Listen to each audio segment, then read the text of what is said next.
तो hello guys, आज हम लोग फिर से एक नए टॉपिक के साथ आए हैं जिस टॉपिक का नाम है मानचित्रों का अध्ययन, मैप स्टडी।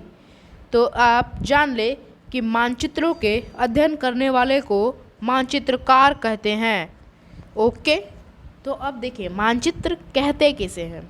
मानचित्र यानी कि मैप उसे कहते हैं पृथ्वी की सतह या इसके एक भाग का पैमाने के माध्यम से चपटी सतह पर खींचा गया चित्र मानचित्र कहलाता है। यानी कि मैप उसे कहते हैं पृथ्वी की सतह या इसके एक भाग का पैमाना। मतलब मैप जो है पृथ्वी के एक सतह, यानी जैसे ग्लोब जो था कि पृथ्वी को एक मतलब गोलाकार वस्तु में दिखाता था, लेकिन ये मैप यानी मानचित्र जो है पृथ्वी का भाग या इसका एक सतह, एक चपटी यानी कि एक फ्लैट ड्राइंग सरफेस यानी फ्लैट ड्राइंग सरफेस पे पैमाने के माध्यम से खींचा गया चित्र ही मानचित्र कहलाता है। ओके, सभी मानचित्रों की कुछ विशेषताएं होती है जो निम्नलिखित है। पहला, दूरी या फिर पैमाना। किसी स्थान की दूरी का मानचित्र में दिखाया गया लेखा दूरी पैमाना कहलाता है।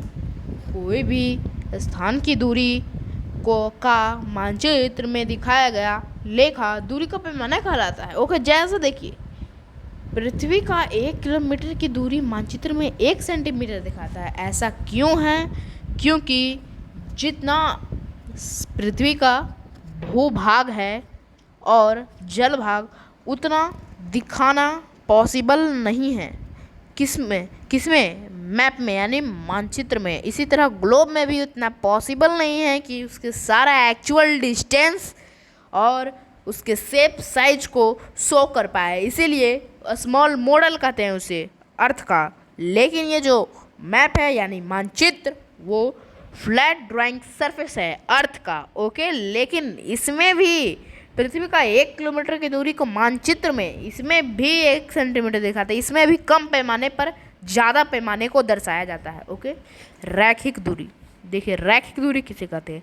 जब रेखा के माध्यम से मानचित्र के समान दूरी को दर्शाते हैं तो इसे मौखिक पैमाना कहते हैं, रैखिक पैमाना। ओके, जैसे आप देखिए रैखिक पैमाना आप देख सकते हैं इस पिक्चर में कि 100 किलोमीटर को 1 सेंटीमीटर दिखाता है। 100 यानी कि ज़्यादा पैमाने को छोटे पैमाने में दर्शाए उसे ही रैखिक दूरी कहते हैं। नोट देखिए क्या है, रैखिक पैमाना में प्रत्येक 100 किलोमीटर का भूभाग 1 सेंटीमीटर के बराबर होता है। यानी आप जब भी मानचित्र देखें आपको उसमें कुछ नहीं समझ में आ रहा है, लेकिन आप उसमें एक चीज़ नोटिस ज़रूर करेंगे कि उसमें रैखिक पैमाना जो है प्रत्येक 100 किलोमीटर की दूरी को 1 सेंटीमीटर में दिखा रहा है। ये कैसे होता है जो मैंने आपको पहले ही बता दिया है, तो आप अगर नहीं समझे तो मैं फिर से बता देता हूँ कि इसलिए इतना पॉसिबल नहीं है कि मतलब जितना भूभाग है उसको दर्शाएं एक्चुअल डिस्टेंस और शेप साइज में, इसीलिए ऐसा होता है। रैखिक पैमाना से ज़मीन को मापना आसान हो जाता है। जो रैखिक पैमाना है उसे ज़मीन को मापना आसान हो जाता है। ये तो सिंपली है, क्योंकि देखिए ज़मीन जो है अगर मान लिया सपोज डैट 200 किलोमीटर लंबी है। ओके, मान लेते हैं 200 किलोमीटर लंबी है कोई ज़मीन। ओके, जैसे कोई एरिया जैसे आप एग्जांपल में मान लें नवादा 200 किलोमीटर में फैली है उसका क्षेत्रफल। तो 200 किलोमीटर जो है नवादा का मैप होता है, लेकिन उसमें आप अगर जो उसे परचेज करेंगे तो उसमें एक चीज़ नोटिस करेंगे कि उसमें हर 100 किलोमीटर की दूरी को 1 सेंटीमीटर में दिखाया जाता है। 1 सेंटीमीटर में ही दिखा दिया जाता है 100 किलोमीटर की दूरी। आप कोई भी मानचित्र ले लें उसमें भी यही बात होती है। अब हम लोग पढ़ने वाले हैं दिशा।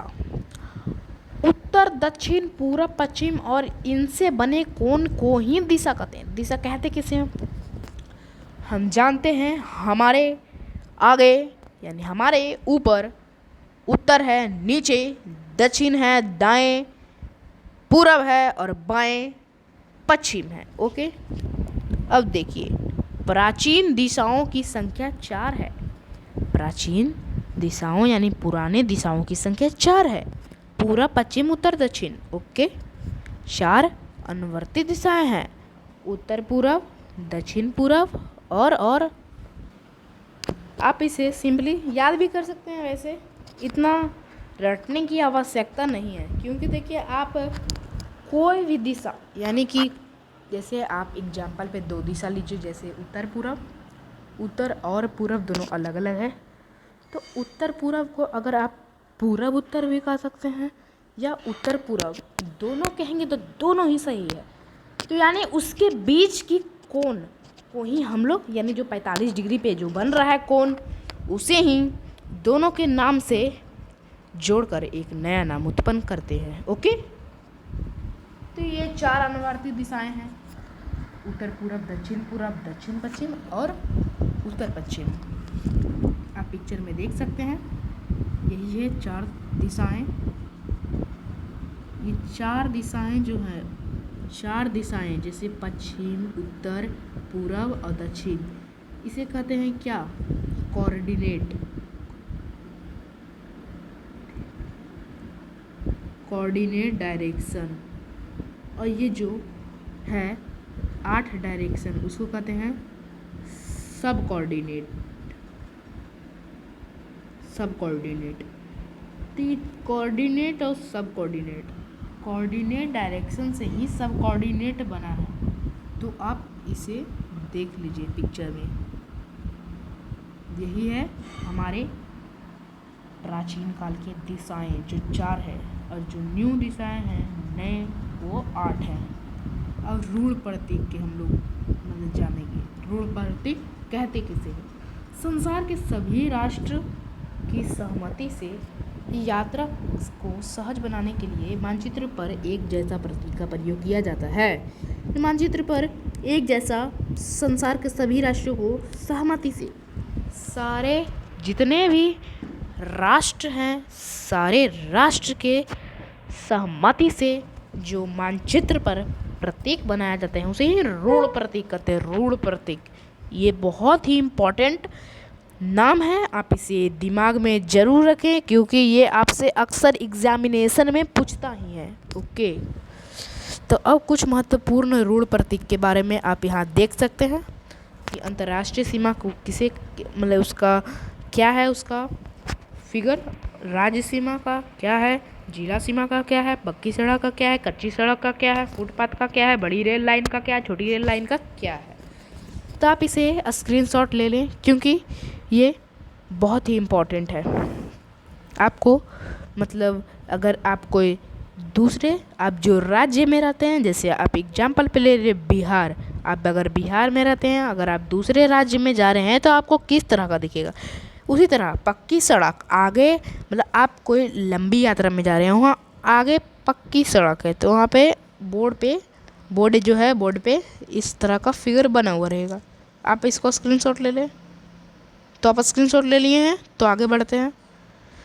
नदी का ये, राजधानी का ये, शहर का ये, पुल का ये, मंदिर का ये, चर्च का ये, मस्जिद का ये।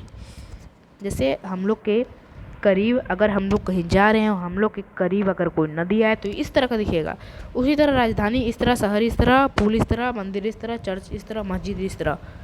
ओके, एक एटलस में विशेष चीज़ या फिर स्थान दिखाने के लिए प्रयुक्त होने वाली रंग।